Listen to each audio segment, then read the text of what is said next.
right, welcome back to another episode of Knicks Morning Coffee. I'm Mr. King. That's my partner, Joe Cool.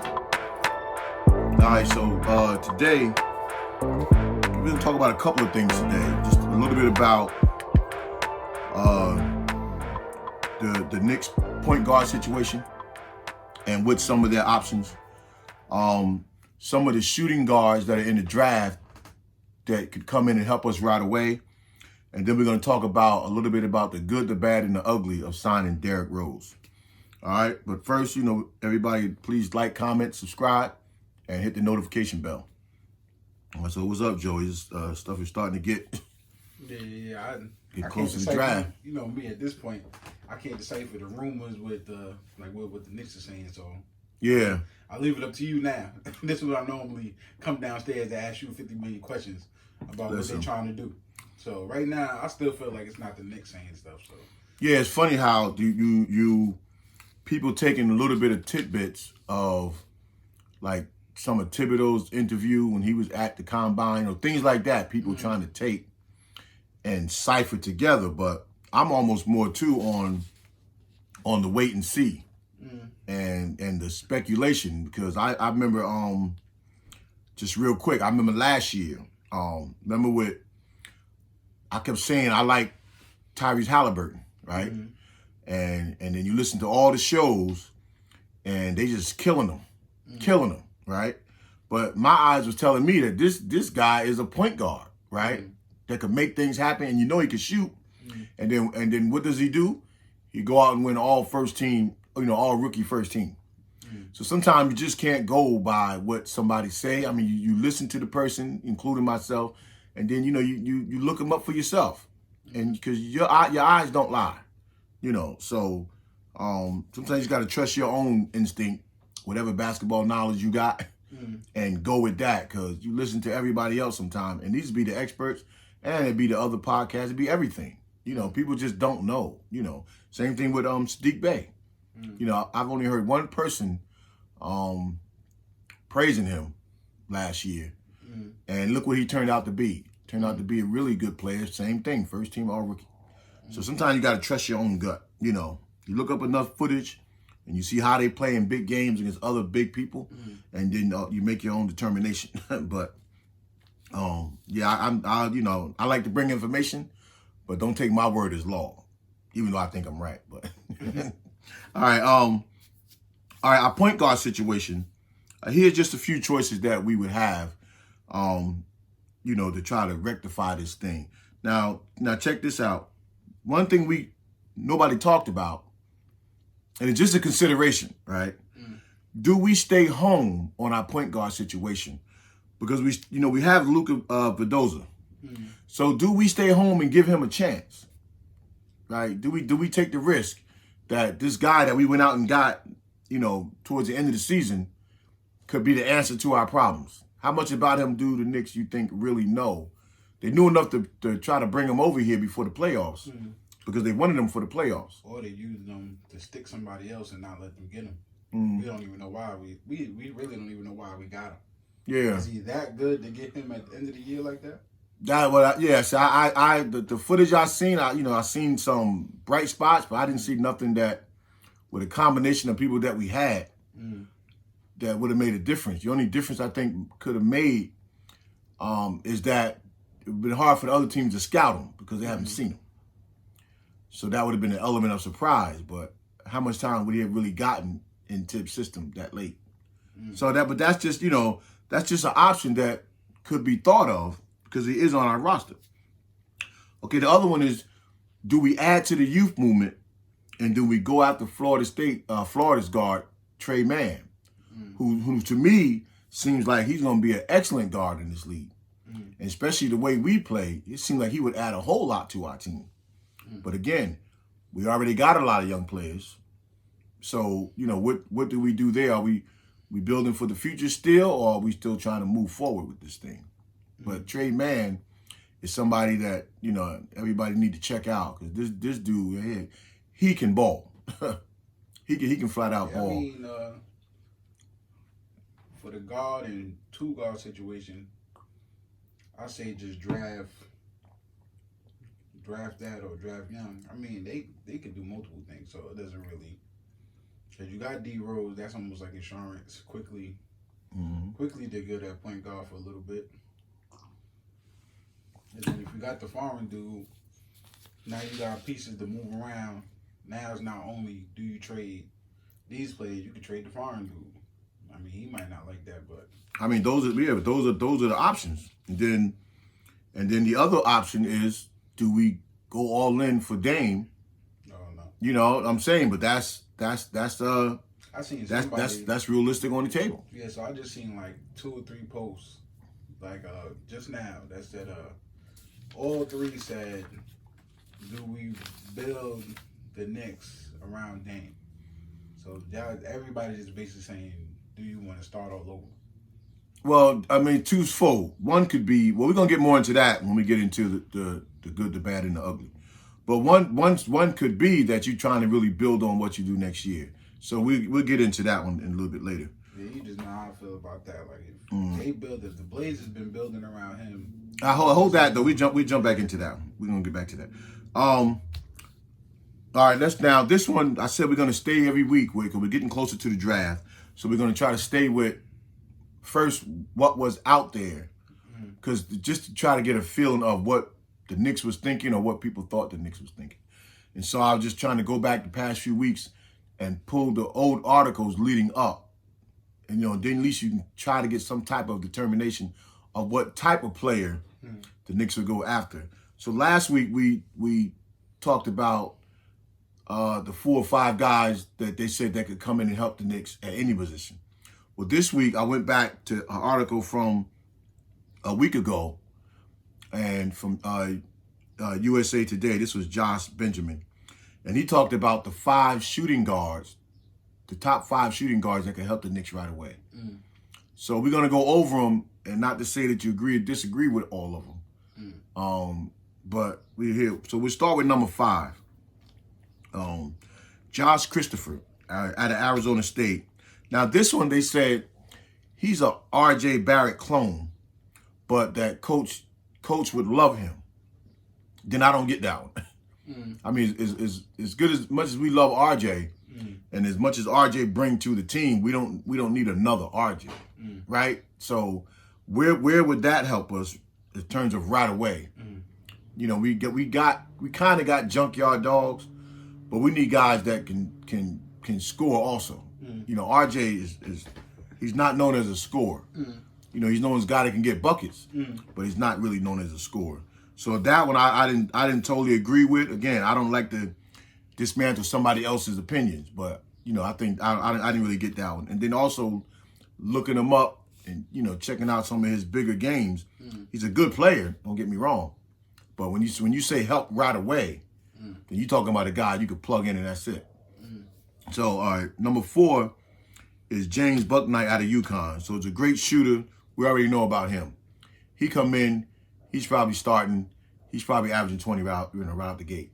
So stuff like that I agree with. Now, number 3, Cameron Thomas out of LSU. Now, they say he's a scorer that can shoot, has a lot of energy, but suspect defensively. And the top part I like. The suspect defensively, sometimes that can be clouding, because if you're an intelligent player, you're going to be able to play defense in Tibbs' system. Because you look at Derrick Rose over his years, with the Bulls and Minnesota and now the Knicks, he's not a great one-on-one defender, but he is a team defender in that system.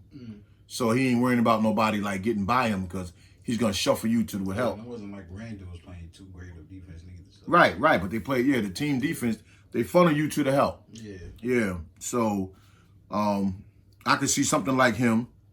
All right, number 2 was Moses Moody out of Arkansas. Now they say streaky shooter who can drive the lane with confidence, has a mid-range, good defender, and his job would just be to score.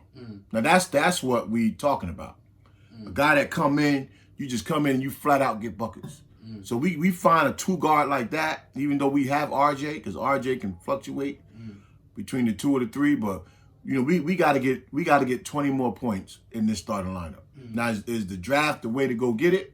That's not really my forte. But again, for the sake of argument, some of these guys are guys you can get, you know, and now at least you're not hurting your team. Yeah, the only problem we get by a plug and play player is, again, a lot of these players that do really good, they get the green light to do whatever. So in the Knicks case, who is getting that green light? Is it RJ and them? Is it like Obi Toppin? Does he come back better and he get a green light? Is it Randall again?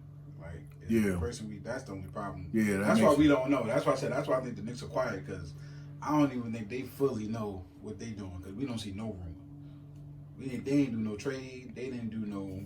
Yeah, no, they didn't say if we not bringing back somebody. They didn't. Yeah. Somebody didn't even say if they not coming back. Usually they tight lip. And usually by now somebody says they not coming back. Like, usually by now we know we're not getting Bullock back. Like, by now we would already knew. He'd been like, yeah, I'm going to Orlando. Like, yeah. So I can't even tell y'all. No, this one is it's not even head scratching to me. It's just, in a way, it's good. You know, in a way, it's good, because sometimes when you big up a player, either in free agency or the draft, somebody's either trying to steal your player, or like I know with Bill Belichick, right? He didn't discuss who he was going to draft, right, or go after in free agency, because he knew other teams respected his decision so much that, and I know I shouldn't be talking about their team being Jet fan, but he knew that people would respect his decision so much that they would try to take whoever he was getting, you know. So, but anyway, the number 1 player that they said would help us, and we talked about him last week, was Chris Duarte out of Oregon. So yeah, you get him, you just throw him in there and throw the ball up. Guy like that, flat out, you know, he flat out helping you. And I wouldn't even go so far as I wouldn't even put RJ on the bench for him. I'm just saying, but those are just 5 guys. A lot of them I like. Mostly the first one, Josh Christopher. If that's all he is an RJ clone, then he ain't getting drafted by me. Yeah. So what I'm doing is, I'm trying to get this live right, y'all. So I'm gonna just watch it with y'all. I'm just gonna have my reaction with y'all. So that's what I'm trying to set up now. Wait a minute. I ain't even gonna look up nobody. You think I need you critiquing me? Oh no. I just can't. I can't even get an opinion because I ain't look nobody up. So sit back and relax. No, okay. All right. So this one I'm gonna talk a little bit about. Oh, right. Before I do that, on those drafts, because we are getting closer, and within the next week or two, I'm gonna start highlighting the players I think the Knicks should take, right? That I like. Maybe I've mentioned some before or not. I don't know. But if you do want an in-depth, thorough stuff of a lot of those players, Legion of Nick podcast, he does a great job. I watch him a lot myself. And then Sports Vibe TV. He put a lot of time into, the draft and people that the Knicks should pick. So I would recommend those type of players. I'm more right now, my mind is really sold on free agency and who we can get. But again, don't shortchange yourself. Go deeper with some of those guys, and see who's out there. And then make your own, your own opinion. All right, the thing with Derrick Rose, we're just going to real quick go into what would be the good, the bad, and the ugly of signing Derrick Rose. Okay, and this is not long. All right, so the good for me is that Dame, he's a proven superstar in this league. He can come in and start and take Rose or Dame? I'm sorry, Dame Lillard. I'm sorry, y'all, Dame Lillard. I don't know. I was just thinking about Rose for a second all day. I don't know why. Because there was a rumor too about Rose. There was something, but we're gonna save that one. That's a whole nother show. That's why it's in my mind. So Dame Lillard, the good, the bad, and the ugly about Dame Lillard. So he's a proven star in this league. He'll start, of course, but the one of the best things that he'll take the load off of Randall. You know what I mean? Like Randall will be able to be better than what he was last year in that case, because you got a guy that they can't double, they can't triple, they can't do nothing, because they got to keep, 2 eyes and 4 players watching Dame's every move. And then, of course, he'll help take the pressure off some of the other guys. Like, he'll be able to come in, start at the 1, and when he re-enters the game, this is the part I like. He can re-enter the game as the 2 guard, playing with either Quickly or Rose, and now he can become an assassin, shooting the ball and driving. And once he start doing that, now the lane is opened up for guys like Randall and Obi. And if you still have a Knox, now you got an open lane for them type of guys because eyes still have to be on him. So now the other guys, everybody's point percentage should go up even higher because they'll get more looks and better looks. So that's, to me, that's a good thing if you were to sign Dame. Now, the bad thing for me is his price going to be way too high. And then you got to gut your team, particularly your young guys. And then you got to give up most of all your future picks for the next couple of years, or 3-4 years. So that I consider that's the bad for me.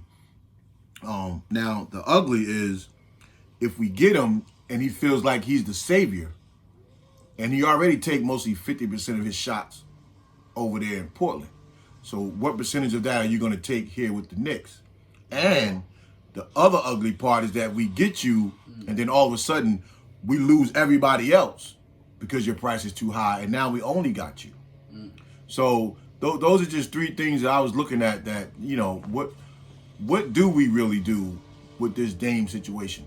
Because we want to, remember, the 4th place, we want to move forward next year. We don't want to go backwards. There's no planning for 3 and 4 years down the road.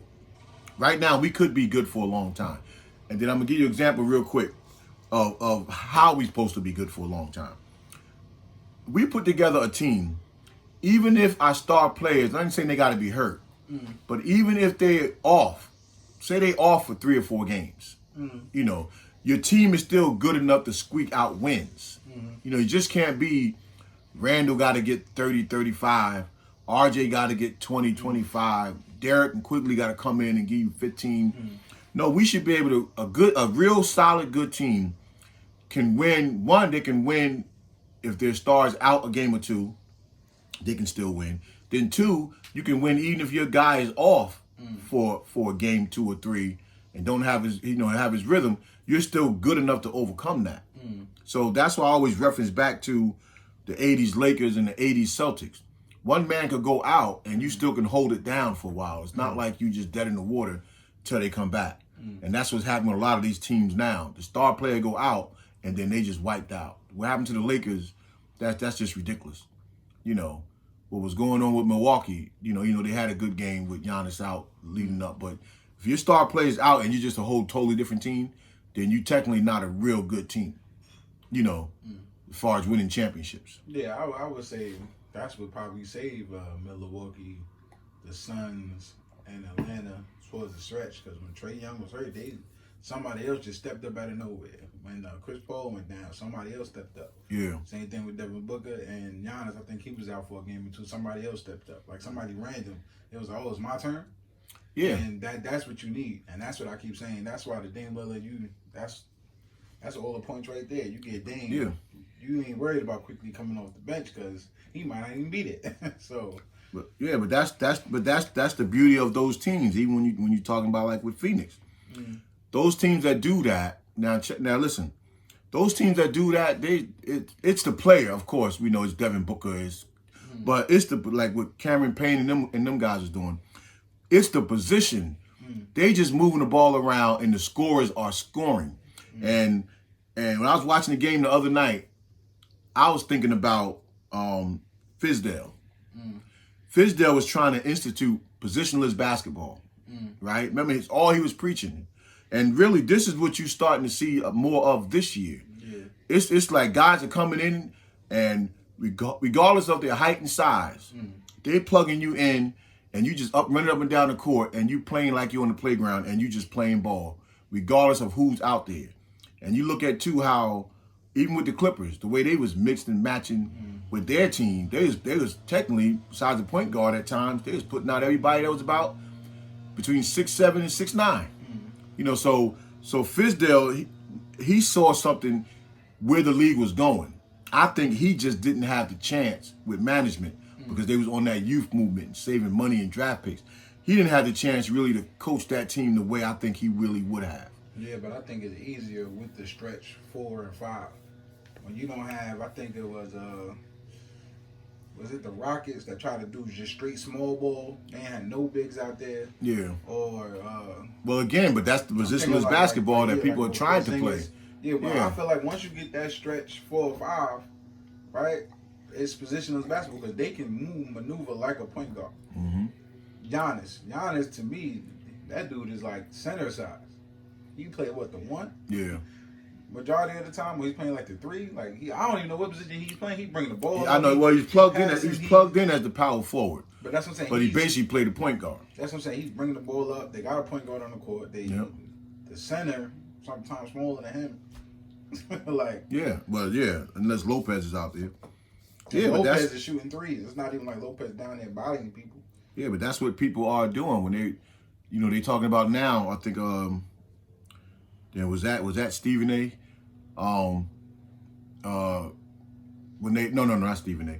When they take Lopez out, they try to go small to match Phoenix, but Phoenix, DeAndre Ayton is a true center, so Phoenix still has a true center on the floor when Milwaukee try to go small, so they get eaten up that way, so people just have to pick your poison. But that positionless basketball theme is where the NBA now is going. Well, it's going to come down to if you're a hooper, then you're gonna get on the floor and you're gonna play. And it's funny because I was just playing ball with my friends and we was reminiscing about the past. Just playing ball without me? What? Oh my God! It was looking bad. It was looking bad though. Oh my God! Y'all ain't want the old man to make y'all look bad. That's why y'all today. We could be playing today, right? All right. So we was thinking about like back then. You wanted to be Kobe, Jordan, and now these players want to be Steph Curry, Dame Lillard. This is why it's positionless basketball. Big men don't want to be Shaq. There's no big men. Like the big men that's cool, they used to be guards. So I think that's what it changed. Yeah. From. Yeah. There's nobody bodying people, going to the rim, power. Like but look, power moves ain't the coolest thing. No. Now if you specialize in that, that's gonna be different. But if you don't, you got to learn everything else. Well, because look at what Brook Lopez did a little bit in the last game, which I understand why they didn't just create that mismatch all the time. On several occasions, he got down there, he got on a switch. He was down there with Chris Paul or Booker. And he would just get the ball off the rim, keep it in the air, and put it back in. Why don't y'all create that mismatch all the time? Like, the big man is dead because I don't think these guys know how to coach them.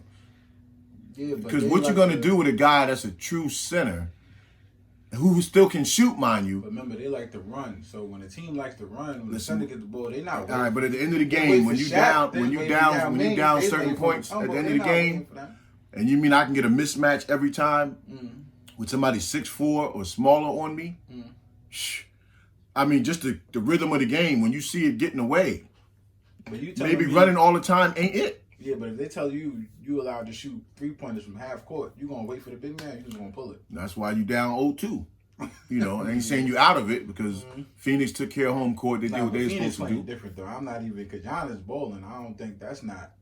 Well, they hitting. They doing what almost like what Atlanta was doing. He's not letting this go. And I love Giannis too, but this comes down to who wanted more. And I feel like everybody in Milwaukee don't want it as much as Giannis. I ain't saying that. Come on, man. Giannis. Middleton wants it, but but Giannis, you don't have to get 40 with that team. You don't have to get 40. You got scores all around you. Yeah, but I've been watching him. He's passing the rock. Yeah, but come on, man. No. It's like, all right, so I had that same energy with Pass Melo. the ball. Listen, I had that same energy with Melo when Melo kick it out and Novak not hitting nothing. No, but that was different when Melo did it. When Melo did it, they not you didn't know, but you were Melo, and we Melo fans here. But sometimes when Melo did it, the person's so used to you shooting in them situations, they just not ready. Nah, we had but Giannis, he passed it to Novak. Giannis should be able to fit into the flow the same way they played when he wasn't there. He should be able to fit into that flow of the game, and they all eat because they're a way better team on paper than Phoenix. So, and you got proven guys.